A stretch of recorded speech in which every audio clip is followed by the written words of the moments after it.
Hello. I'm Madeline Miller, and I am an old high school teacher, so I can't be behind a podium. I feel totally trapped. So, so I am the author of Circe. Circe is the witch in Greek mythology who is best known for turning Odysseus's men to pigs in the Odyssey. And I'm going to read a very, very short section from here, then talk a little bit about why I came to be interested in Circe and how I came to sort of work with her myth, and then I'll throw it open for questions. So this first passage comes from towards the middle of the novel, after Circe has already started turning men to pigs. And the he in this passage is Odysseus.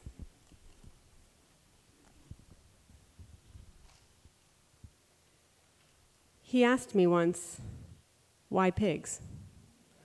We were seated before my hearth in our usual chairs. He liked the one draped in cowhide, with silver inlaid in its carvings. Sometimes he would rub the scrolling absently beneath his thumb. "Why not?" I said. He gave me a bare smile. "I mean it. I would like to know." I knew he meant it. He was not a pious man, but the seeking out of things hidden, this was his highest worship. There were answers in me. I felt them buried deep as last year's bulbs growing fat. Their roots tangled with those moments I had spent against the wall, when my lions were gone and my spells shut up inside me. After I changed a crew, I would watch them, scrabbling and crying in the sty, falling over each other, stupid with their horror. They hated it all, their newly voluptuous flesh, their delicate split trotters, their swollen bellies dragging in the earth's muck. It was a humiliation, a debasement. They were sick with longing for their hands, those appendages men use to mitigate the world. "Come," I would say to them, "it's not that bad. You should appreciate a pig's advantages. Mud slick and swift, they are hard to catch. Low to the ground, they cannot easily be knocked over. They are not like dogs. They do not need your love. They can thrive anywhere, on anything, scraps and trash. They look witless and dull, which lulls their enemies, but they are clever. They will remember your face." They never listened. The truth is, men make terrible pigs.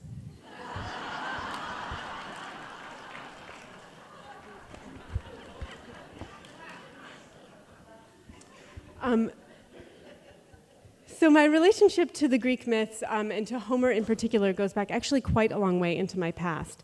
My mother started to read bits of the Iliad and the Odyssey to me when I was about 5 years old as bedtime stories, which now she thinks makes her sound really inappropriate.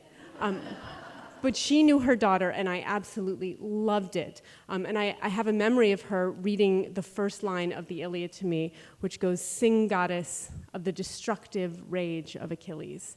And I was just hooked. And so I tried to read all the Greek myths I could, and I eventually was very fortunate to take Latin and have a wonderful Latin teacher who said, he saw my obsession and said, "You can take ancient Greek with me if you want. I can have you reading Homer in about a year." And I said, "Sign me up." But Circe, my sort of relationship to Circe in particular, I don't actually remember my mom reading me the Circe section. I don't know if she did. But what I do remember Circe from is 8th grade. In 8th grade in my school, everybody read the Odyssey. And I was so excited for it because this was the first time that I had my own copy of a translation, and I was highlighting, and I could write all the marginal notes. I found the copy the other day. These notes are extremely embarrassing. But I was really excited about the Circe section in particular because I knew I had sort of heard about her as I was reading about mythology, and there are so few female characters like Circe in Greek mythology. Mostly they're just names. They're this person's mother and this person's daughter and this person's wife or sister. If their story is really exciting, they might get to die at the end, but that's pretty much it. Circe has all this power, but she's not punished for it by the end of her story. And that in itself is very unusual. Those women who do have power, Medea, Clytemnestra, Antigone, people who, women who wield real power, they almost always end up punished for it, but Circe did not. So I was really intrigued. And the moment when Odysseus lands on her island in the Odyssey is actually a really interesting moment in his story as well. So Odysseus has sailed with all the other Greek kings and princes and captains from Greece to Troy. They've been there for 10 years, besieging the city of Troy. Finally, Odysseus comes up with this idea of the Trojan horse. They sack the city, and sacks of cities in the ancient world were incredibly ugly things. All the women and children taken as slaves, all the men killed, everything burned and stripped that they could possibly burn and strip. With their ships loaded up with all the loot, the Greek kings and captains and princes head back to Greece. 2 years later, Odysseus is still not home. And in that time from leaving Troy to arriving at Circe's island, he's actually lost 11 out of his 12 ships. So all of his men he has seen, destroyed in front of his face, eaten by the Cyclops, torn apart by cannibals, just brutality after brutality. And he just has that one ship left. So when he lands on Circe's island, he's emotionally exhausted. He's, grieving, physically exhausted. And then here they are on this lush and beautiful island. So he goes out and he sees a little bit of smoke kind of drifting above the trees, so he decides to send a contingent of his men out to see who lives on this island. Maybe they can offer us hospitality, maybe we can steal from them. Odysseus is basically a pirate in the Odyssey. He takes whatever he can whenever he can. And so he sends a group of his men up to go check it out. And they get to this house, and it is a beautiful palatial home. And outside in the garden, there are tame lions and wolves just kind of lolling around, which the men are a little bit freaked out by, but they, continue on. They knock on the door, and they're greeted by a beautiful goddess who says, come in, let me give you food, let me give you wine, which she has drugged. And as soon as they consume it, she turns them into pigs and drives them out to her sty. So one of the men has prudently, I guess the lions and wolves tipped him off, held back, and he witnesses this and runs down to tell Odysseus, they've all been turned into pigs. So Odysseus has to come and confront this witch, this enchantress. And on the way to confront her, he is stopped by Hermes, the great god of travelers and the trickster god, who's also an ancestor of Odysseus's. And Hermes says, the Circe is actually quite a powerful witch. And he clearly sort of seems like we gods are even a little bit nervous of her. So let me give you this herb that will make you immune to her spells. So Odysseus takes that and heads up to the house. Circe welcomes him in. She gives him the food and wine. She tries to turn him into a pig, and it doesn't work. And that was the moment that my 13-year-old self in 8th grade was so excited about. Because what I was thinking is that at this moment, we're going to have this great scene. We're going to have a battle of wits between this very clever man and this very clever woman. They're both complicated. They're interesting. They're, clearly have some tricks up their sleeve. It's going to be a really great scene. But what actually happens in the Odyssey is that at that moment, Odysseus pulls his sword on her and threatens her. And she screams and falls to her knees and begs for mercy and invites him into her bed all in one speech. And I can remember as a young person this incredibly profound feeling of disappointment. That's it? That's all she gets? In that moment, she has to literally be, this powerful female figure put on her knees. The phallic sword did not escape my notice, even at 13. It just felt like such a missed opportunity. I wanted so much for the camera to stay on her. And I didn't know that would end up being the seed of the novel Circe, but it was eventually many, many years later. As I continued to sort of study Homer and study Circe, I mentioned that I took ancient Greek. In high school, I went on to then get my master's also in classics. So I encountered Circe many, many more times as I studied Homer and studied the Odyssey and the Iliad. And as I studied her as a more mature student, I started to notice some other really interesting things about her. One is that she is actually not as villainous as people remember her. I think people mostly they remember the pigs, understandably. And so she gets put in that same category with, Medea, Clytemnestra, as sort of one of these big villains. But after she kneels and she and Odysseus come to an understanding, she says to him, "I see that you and your men are grieving.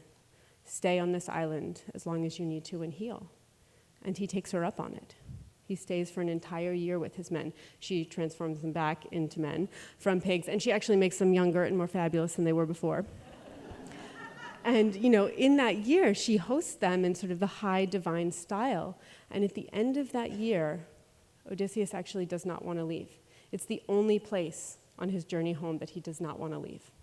And his men have to come to him and sort of nudge him and say, remember Ithaca, remember Penelope, are we going to get going? And so he says, yes, okay, you're right. And he goes to Circe and says, it's time for me to go. And I think people sometimes also confuse Circe with Calypso, who's the other nymph whose name begins with a C that Odysseus sleeps with on an island in the Odyssey. So I understand why there's that confusion. But Calypso is the one who keeps him prisoner for 7 years. And Circe says, "You're ready to go. I am not a jailer.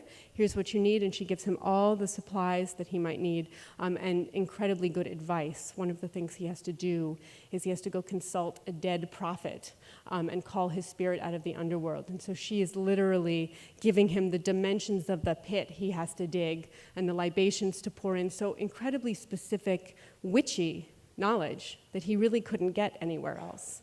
And so what's interesting is that although she is remembered as a villain, she's actually one of the most helpful characters that Odysseus encounters on the whole journey. So that was something I was thinking about and that I really wanted to look at. But most of all, I wanted to make this her story. So in the Odyssey, Circe is just a cameo. She appears for 2+ books of the Odyssey. It's all about Odysseus. She shows up. We don't even know why she's turning men to pigs. Odysseus doesn't ask her. The most curious man in literature does not ask her, "Why are you turning people to pigs?" And so we never know. She just sort of is this mysterious figure who floats in and floats out again. And so part of what I wanted to do is deliberately flip that in the novel and make Odysseus the cameo. So I mentioned she's in kind of 2+ books of the Odyssey, so he's in 2+ chapters of the novel. And I held him to that. Because Odysseus tends to expand to fill all the space he possibly can. And so looking at Circe, I really wanted to ask sort of, where is she coming from? How do you get to the point where we see her in the Odyssey, and then what happens after? You've heard a little bit about Homer today already, so someone else may have said this, but Homer is always looking at characters and what characters do, but he's not so interested in that deep psychological dive. He's not doing the soliloquies like you get in a Shakespeare play, where you're really getting the characters' inner thoughts. I think all that psychology is sort of implied, but you have to connect the dots a little bit and make some assumptions and sort of do some digging. And so that was also part of what I wanted to do, is kind of answer the question of why is she doing this? What is her relationship with Odysseus like? How can I sort of tease out these things from hints in Homer? And Homer does give some really interesting clues. One thing he says about Circe is he describes her as the dread goddess who speaks like a human, like a mortal, and he just sort of says it and moves on. It's a very interesting description. What does that mean to be a goddess who speaks like a human? And to me, as a writer, that immediately said, this is a character who is in two worlds. She has a foot in the world of the gods, but there's some piece of her that is being pulled towards the world of mortals, that sort of yearns towards that. And characters like that are wonderful characters to work with, because they're outsiders kind of wherever they go, but they get to have wonderful perspective on both worlds. So that became a really important piece of her character for me. I was also really interested in her lineage. She is a Titan, so her father is Helios, the god of the sun, which was sort of predates Zeus and the rest of the Olympians. Zeus, all the classic sort of Greek gods, Zeus, Hera, Athena, Apollo, all those are Olympian gods. And the Titan gods are sort of the oldest, chthonic gods. They're, the earth gods and the elemental gods. And that's the tradition she comes out of. So I thought that was interesting too, is that, there's this uneasy truce between the gods. Yes, Zeus is in charge, he's king of the gods, but what do you do when, like, the sun god is not one of you? You can't quite attack him, so you have to sort of work something out. And so I thought that was an interesting tension. I also really like the fact that she is born a nymph. Now, nymphs in the ancient mythology were the lowest of the low. If you know Greek mythology, it was incredibly hierarchical. So you have, Zeus and Helios and the big Olympians up here, and then sort of all the way down through the, the Graces and the river gods, and all the way down to the very, very bottom. That's where nymphs are. And they basically exist in mythology to be pawns, married off for advantage to their parents, or prey. They're the ones who are getting chased and, abused and ravished and all those things in the stories. And so here is Circe born into that very strange position where she's a goddess, but she has no power. And then she literally makes her own power and learns witchcraft. And she is the first witch in Western literature, which was also very interesting to me. What does that mean to be the first witch in Western literature? And to, say, the heck with this nymph thing, I'm gonna make my own way to be independent in the world, so that even Hermes is gonna be a little bit nervous about me. And so as I was looking at that, I was kind of looking at witches through literature and, what are the different types of witches? There are a lot of them. There's the classic Macbeth kind of hag figure with the disgusting ingredients and the disgusting spells and double toil and trouble. Then there's the sexy witch, that's sort of Circe's variety. There's also the foreign witch, that's Medea. And Sycorax, Caliban's mother in The Tempest. They're a lot more where sort of their foreignness and their witchcraft kind of meld into one thing. Like, of course, they're creepy. They're from someplace else. And so, you can see that. There is also a tradition of the good witch. And one of the most interesting things that I sort of found as I was researching witches actually has nothing to do with Circe at all. It has to do with this woman whose name was Matilda Jocelyn Gage, who was an early feminist, and she was one of the first women to say, or first people to say, this whole witch thing, I don't really think it's about fighting the devil, I think it's about hating women. Which now sounds kind of like, yes, that makes sense. But at the time was a really revolutionary idea. And she talked about witches, the sort of women who were often scapegoated in their villages as being sort of the first scientists. These were women who had herbal knowledge, and they were resented for the power that they had. And when things went bad, they were the ones who were, strung up. And she, it turns out, is the mother-in-law of L. Frank Baum. So he wrote Glinda the Good Witch to honor her work, which made me completely rethink all of the Oz story. And I immediately went back and reread it. And it's so interesting to see that he really wants to balance, he wants there to be a very powerful good witch. And Glinda is even more powerful in the story, in the books, than she is in the movie. Wonderful and sparkly as she is in the movie. So looking at Circe, I sort of wanted to honor that, that history of witches. And you can see that she has a lot of witchy attributes that will become, kind of more common later on. She has tame animals, kind of like animal familiars. She has a staff that she uses, that sometimes scholars debate whether or not she actually uses it to cast the spell or if she just uses it to drive the pigs, but she brandishes it as she says her spell. She's associated with poisons and potions and herbs, so there's that aspect, that sort of witchy aspect. But really, the thing that it seems to me that Circe has in common with all these other witches is that they are women who have more power than society wants them to have.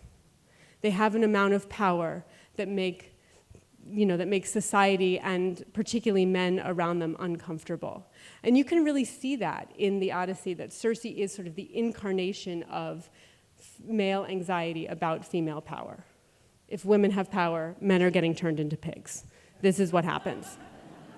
It's a very zero-sum game. And in fact, I mentioned that Circe was considered a villain for many years. In the Middle Ages and in the Renaissance, she was always the illustration in the books about sort of how to control your wife. She was the illustration of this is what happens if you don't. Circe. And so that was really interesting to me because I, of course, completely disagree with that. I think, all boats rise. The more power and independence and freedom that women have to pursue their goals, the more power and independence and freedom that men have to pursue theirs. And so as I was looking at this incredibly constricting society that Circe was in, that she was kind of fighting against, I also wanted to look at some other people who are struggling with their role. And that brought me to one of the characters I was always intrigued with in Homer, which is Odysseus' son, Telemachus. And Telemachus I have always thought it would be incredibly hard to be Odysseus' son, to have that, to have him as your father. And of course, Penelope. These are two people who are also kind of struggling with expectations on them. Penelope is here holding it together for 20 years while Odysseus is away. But that's incredibly grueling, and she can't really do anything. She basically has to wait for him to come home and rescue her if she doesn't want to marry someone else and put herself under his power and control. And Telemachus, as a young man, sort of doesn't really know what he's doing either. And so that was something that was very interesting, looking at those two figures and how they are struggling against. And as I was kind of thinking about writing back to Homer, one of the things I do is I throw the gates open and I kind of allow myself to pull from lots of other places. So Shakespeare's Troilus and Cressida was a source in the sense that it was an inspiration to me. Because I want to be looking at the various versions of these characters as they kind of go through history. And I had no idea that Tennyson's famous poem Ulysses would end up being so important to me as I was writing this novel, but it did. And this is an incredibly quotable poem. It's the one that talks about drinking life to the lees and ends with to strive, to seek, to find, and not to yield. It's about Odysseus has come home to Ithaca and he's gotten really bored. And now he wants to go out and have another adventure. And it's this very inspiring poem about, human potential and human curiosity and seeking the horizon and wanting to know the next thing. But as I was reading it, I noticed that the Odysseus, who is the speaker in the poem, refers to his wife Penelope only as his aged wife, not even by name, which seemed grossly unfair. And of his son Telemachus, he says, Ithaca is boring and Telemachus is boring, so that's great. He'll stay and take care of it, and I'll go off and do something exciting.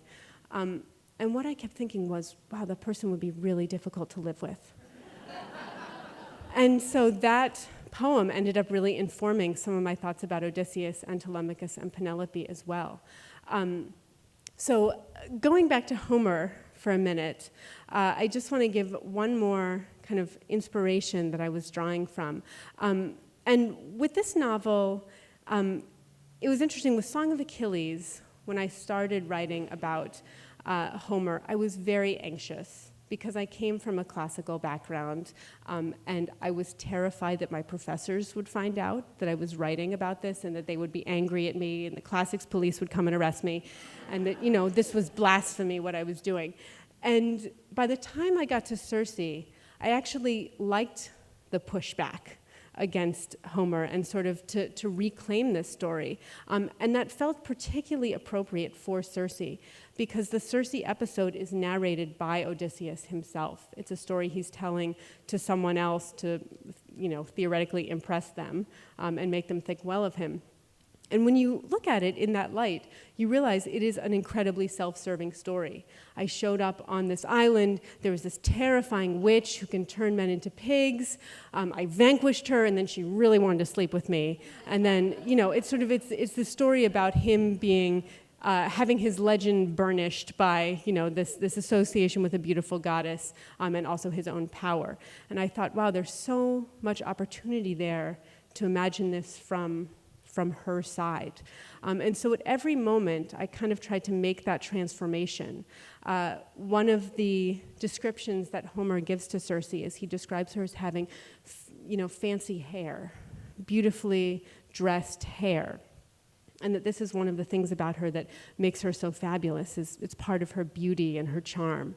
And I'm thinking, this is a woman who spends all her time in the woods tromping around. She's going to braid her hair. That makes sense. And so I looked for those moments of transformation where I could sort of take a detail and move it from, with Odysseus as the subject looking at her and she being the object, to her being the subject. How would she look at that?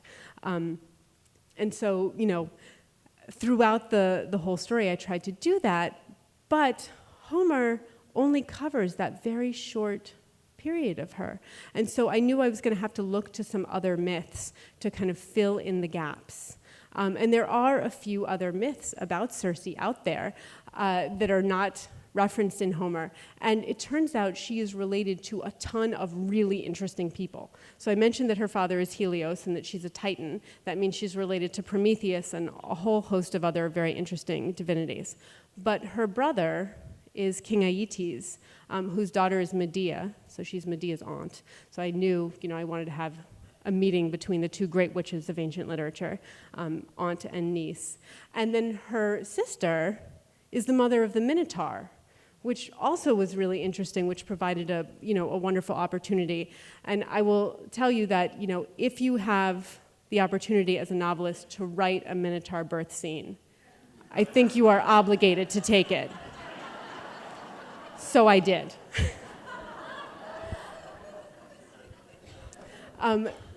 And, so it was wonderful to sort of see the way that her story, touched Medea and Jason's story, touched the Minotaur and Theseus' story, and to sort of find a way to weave her through those stories.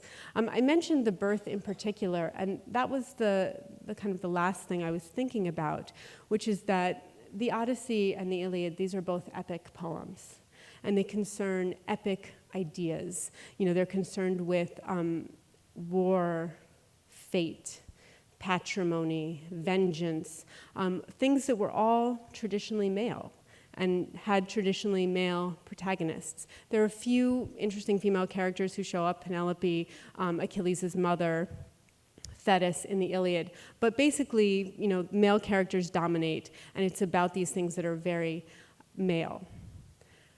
And I wanted this to be Circe's epic story, and so I wanted to bring in things that have been traditionally shut out of epic because they were considered not important because they were traditionally female. So birth, what can be more epic than that, is definitely a part of it. And I wanted there to be a focus on her weaving and her craft, which is something that women did. But you see a little bit of that in the Odyssey with Penelope, but basically it's considered women's work. And in fact, in the Odyssey, Penelope's trick with the loom works so well because the suitors don't know anything about weaving. So she can say to them, yeah, I've been working on this shroud for a couple years. I still have a long way to go.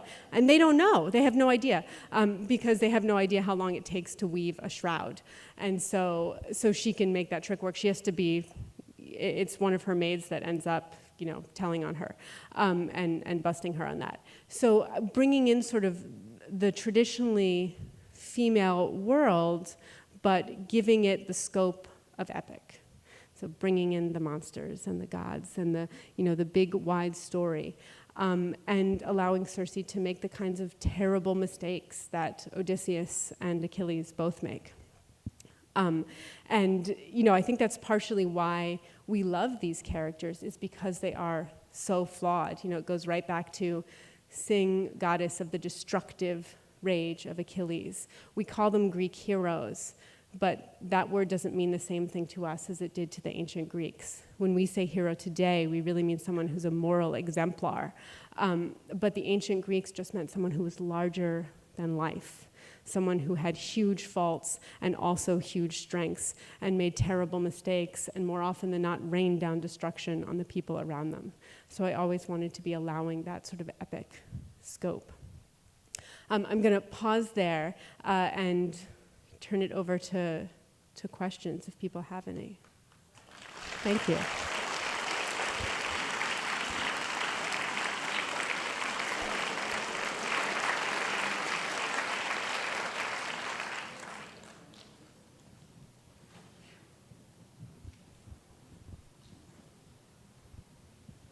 Pardon me for continually grabbing the mic, but in giving voice to Cersei and to her subjectivity, you joined Pat Barker in giving voice to Briseis in The Silence of the Girls, I think, and Ursula K. Le Guin, Lavinia. And as you spoke, it occurred to me that you're part of a kind of proto-Me Too movement, giving voice to women. I don't mean that in any negative way, but or as part of that what y'all are doing is part of feminism, second wave. And I just wonder if you could comment on that and your relationship to Le Guin and Pat Barker. Sure. Everyone heard that? Okay. I started working on Circe in 2010, and it took me 7 years to write it. So it was, I have always believed really strongly that the ancient myths resonate with today. But when all these news stories started breaking, Harvey Weinstein and all the others, I was in the final edits of the book. And it was really eerie and kind of shocking to be working on a scene and then check the news, and it was the same thing. And then working on another scene and check the news, and these things are still happening. We have made some progress, but women are still being kept from the halls of power, still being abused and silenced and belittled and undermined, and all those things. And that we are still struggling with that, 3,000 years later. Which is exhausting, actually, to think about. And so I absolutely have wanted this to be, I see this as a feminist project because I wanted to give her voice, give voice to this character that is really a plot point for Odysseus, and doesn't, she has this kind of intriguing life that's implied, but we don't really get to see any of it, and she's only important in how she serves his story. And so I absolutely see it as that kind of project. I will say that I did not read, I mentioned Tennyson, I cut myself off at Tennyson, and I did not read other retellings that came after that. Margaret Atwood, speaking of, has some amazing Circe poems, which I waited until I was finished with the book to read because I did not want that anxiety as I was working. But I love that there are so many people doing this, and I think it's a testament, first of all, to the expansiveness of Homer's world, is that there's so many wonderful characters who we just glimpse, particularly women, and they could all be novels. And there's so many characters you could just pick out and go into their world, and Homer just gives you the hints, and you can go from there. But I also think it's a time-honored tradition, that it is kind of something new to really focus on the women's stories. But it's also, even that part is old, because in a sense that's what the kind of 5th century tragedians were doing. When Euripides is writing Medea, that's exactly what he's doing, is that he's taking her perspective and really showing it to us. Now, then she kills her children at the end of that story. So, I would not describe it as a wholly positive portrait of her. But a lot of these, the tragedians in particular, were kind of looking at women's perspectives. Ovid in the Heroides, these are a series of monologues by famous mythological women talking to the men in their story. It would not have passed the Bechdel test, where women talk about something other than men.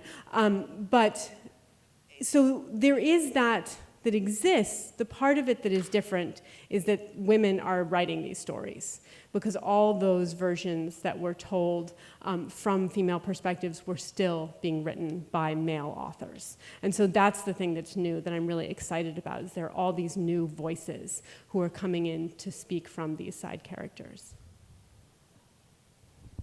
Yes. Yes, you.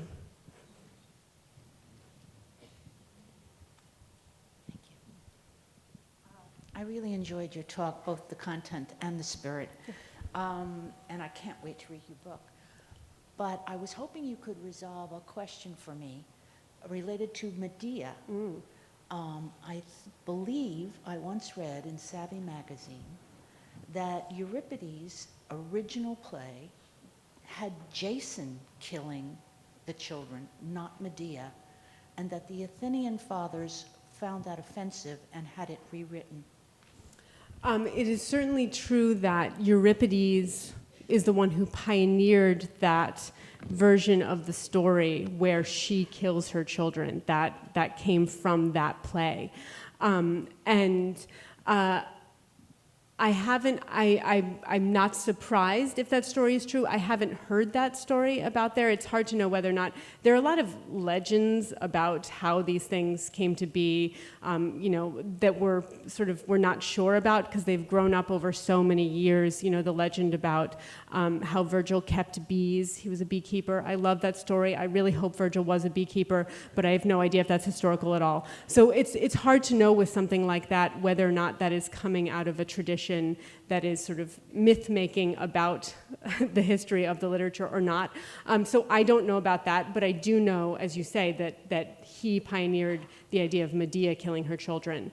And I always think about that, in that play, that before that she would escape with them or she would leave, but she did not kill them. And so he had her do that for the first time. And I almost wonder, whenever I read it, I always wonder, did she just get too powerful for him? Did he have to sort of, because she's so amazing in that play. She just, if you get the right actress in it, she just levitates off the stage with this potency where, and she's saying, I'm an outsider, no one will accept me. There's this racism towards her because she's from the Far East. There's, the fact that she's a woman, there's the fact that she's a witch, and she just, speaks back with this power. And so that's what I always wonder. Yes.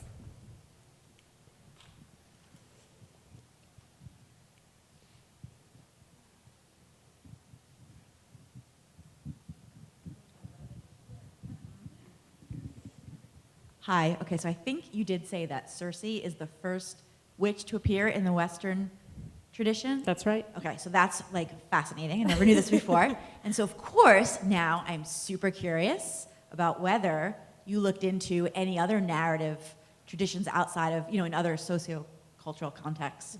Obviously that wouldn't be part of a novel that's coming from, Homer, but a Homeric tradition, but have you looked into how that archetype has arisen in other places in the world at all? Yes, I did. And there are witch figures throughout the world. There is clearly, this is clearly, the witch clearly speaks to something that is, I mean, almost universal, I will say. Maybe I can even go so far as to say universal, which is that anxiety about a woman who has, who can wield power and who can be threatening. Baba Yaga is sort of an example. I mean, there are a lot of examples from other cultural traditions where, the wise woman who can sort of, possibly do magic, who can curse you, love potions, those sorts of things are very often associated with witches. Curses and love potions in particular, those are the two.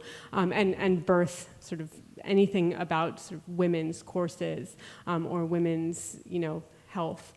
But yes, it was amazing how universal the idea of the witch is. And I think back, I loved Margaret Atwood's quote, those of you who were here last night, with if you have the choice between being a pushover or basically being a witch, you should definitely be a witch, and I totally agree. And what's amazing to me also is how much power that word still retains today. If you Google witch and any female politician of any stripe, you will find stuff that basically every woman who wields power in politics or as a leader has been called a witch at some point, which is pretty disturbing. You are a wonderful teacher, and I'm sure your students just love you. And my question is kind of a simple one. Having taught in high school myself, I understand the challenges, and it's interesting to me with your excellent credentials why you chose high school. That is a good question. Because I really loved it. I know teenagers get a very bad reputation, but I have always loved working with teenagers, and I was fortunate to kind of get a taste of that when I was in college. There was a local independent school that did not have a Latin program, but occasionally had sort of little flare-ups of interest, and so they would ask the university where I was to send over a classic student, and I got picked to be the classic student that got sent over, and I loved it so much. It was so exciting to be introducing students to these stories for the first time. And it sort of feels like magic. Students would arrive on the first day thinking, oh my gosh, the Aeneid is going to be really dull. And then they realize that it's this incredibly vital, exciting thing that resonates with them. And so seeing that magic happen sort of time after time, the way the myths just keep speaking to young people was so exciting. And I'm very, I feel like teenagers have a wonderful openness, maybe not to their parents, but to other figures in their lives. They have this wonderful curiosity and passion and openness, and I love working with that. We have time for one or two more. Hello. Thank you. I'm a proud and dedicated English teacher at high school as well. So I wanted to know, would you speak a little bit about Song of Achilles, Sure. how that is talking back to Homer, especially, what was it like? What was the attraction for you to deal with Achilles and Patroclus, their intimate relationship, sort of the challenges of that, and sort of how that fits into, it seems in some way to fit into what you were doing with Circe, but I was wondering if you could. I love both of the books, and so I'm interested if you would speak about that a little bit. And we're teaching Circe, a lot of our classes are doing this here because a lot of us have read it, so we're enjoying it and loving it. So come visit. I'll talk to you later. I would love to. I and teach thank in Boston. You. That's so you're not that. Anyways, we'll talk. Thank you. I Thanks. look forward to it. So Song of Achilles is a retelling of the myths around the Greek hero Achilles from the perspective of Patroclus, his best friend and sometimes lover in the stories. And I was really drawn to the figure of Patroclus in many ways, in the same way that I was drawn to Circe. I felt he was a real mystery. He is actually the linchpin of the entire Iliad. That the Iliad starts with this huge, it starts in the last year of the war with this huge blowout fight between Achilles and Agamemnon, who is the head of the Greek forces. Now, Achilles is a prince in his own right, but Agamemnon has sort of named himself like overhead of all the other kings and princes. And this blowout fight is basically sort of a you're not the boss of me fight. But it ends with Achilles storming off and refusing to fight anymore in the sort of like, that'll teach you, Agamemnon, see what happens without me. And with the help of his goddess mother, the Greeks do, in fact, start to lose without him. And the Trojans start to win, and they break into the Greek camp, and they start to burn the ships. And this is a terrifying moment for the Greeks, because up to this point, they have been invaders. But if the Trojans burn their ships, now they are refugees. And so, there's this panic about, can we get Achilles to fight again? And Achilles just keeps saying, no, not until Agamemnon personally apologizes. There is nothing that can make me fight again for the Greeks.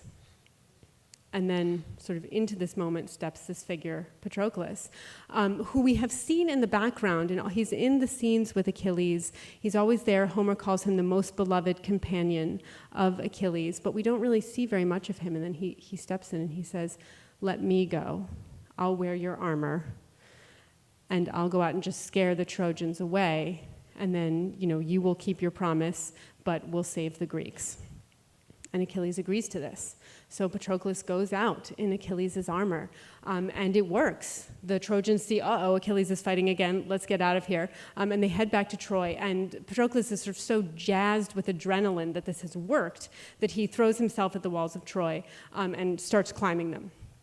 And the god Apollo, the great defender of the Trojan people, knocks him off.